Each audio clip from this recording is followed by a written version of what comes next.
Assalamualaikum warahmatullahi wabarakatuh. Apa kabar Anda hari ini sahabat Macaka Channel? Semoga hari ini kita selalu diberi kesehatan oleh Allah Subhanahu wa Ta'ala. Hari ini kita akan membahas terkait pemimpin yang dijamin masuk surga oleh Rasulullah Shallallahu Alaihi Wasallam. Bila dilihat sekilas, menjadi seorang pemimpin adalah hal yang sangat menyenangkan. Pasalnya seorang pemimpin adalah seseorang yang sangat dihormati dalam lingkungannya. Bahkan setiap perkataannya pun akan dituruti.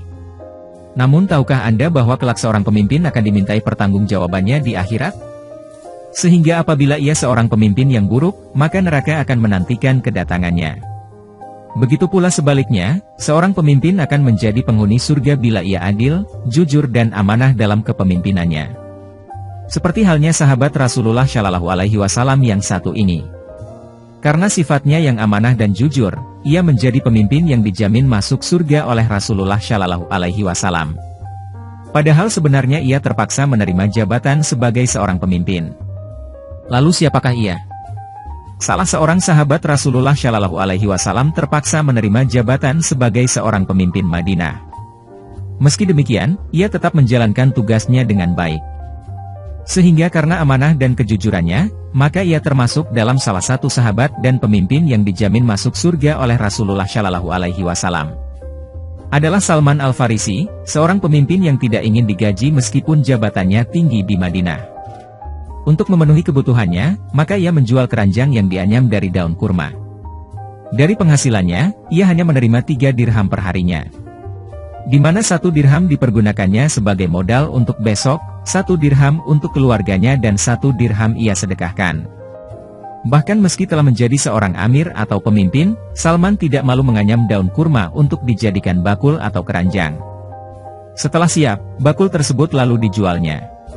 Suatu ketika seorang sahabatnya menanyakan tentang kegiatannya yang sederhana itu, padahal Salman adalah seorang pemimpin yang tentunya bisa saja ia menerima upah yang tinggi dan berkecukupan. Namun, dengan santainya Salman pun berkata, seandainya Umar bin Khattab pun melarangku berbuat demikian, aku tidak akan menghentikannya. Suatu hari saat Salman sedang berjalan di tengah keramaian, lalu ia didatangi oleh lelaki Syria yang membawa sepikul buah tin dan kumra. Rupanya orang itu merasa lelah karena terus-menerus memikul beban tersebut. Sehingga ketika ia melihat ada orang biasa yang berasal dari golongan tidak mampu, maka orang Syria itu bermaksud untuk menyuruhnya mengangkat buah-buahan tersebut dan kemudian diberikan imbalan atas jerih payahnya. Maka ketika melihat Salman, orang Syria itu memberi isyarat agar Salman mendatanginya dan memintanya untuk membawakan barang-barangnya. Tanpa banyak bicara, Salman pun langsung mengangkat barang itu, lalu mereka berjalan bersama di tengah keramaian. Sehingga orang Syria itu menjadi heran, siapa yang dipanggil dengan amir oleh orang-orang tersebut. Dan rasa heran itu pun semakin bertambah saat mereka berpapasan lagi dengan kelompok lainnya. Orang-orang itu pun mendekati Salman dan menawarkan bantuan kepada Salman. "Berikan kepada kami, wahai amir," ucap salah seorang dari mereka. Sehingga akhirnya orang Syria itu pun mengerti bahwa ternyata orang yang disuruhnya mengangkat barang itu adalah amir kota Madinah. Maka dengan gugupnya, orang Syria itu meminta maaf kepada Salman. Lalu dengan sigapnya, orang Syria itu mengambil barang yang dibawa amir ke Madinah. Namun Salman pun menolaknya dengan halus. Ia berkata bahwa, "Tidak, biarkan aku antarkan sampai tujuannya." Dan itulah Salman Al-Farisi, seorang pemimpin dan sahabat Nabi yang kehidupannya sangat bersahaja. Bahkan tidak lebih dari 1 dirham setiap harinya yang diperolehnya dari jerih payahnya sendiri. Padahal sebagai seorang amir ia berhak mendapatkan penghasilan yang layak. Namun Salman menolaknya, ia lebih senang mencari nafkah sendiri dengan cara yang halal dari hasil kedua tangannya. Sehingga karena begitu jujur dan adilnya ia dalam melaksanakan amanah, maka akhirnya Salman Al-Farisi menjadi salah satu sahabat Nabi yang dijamin masuk surga.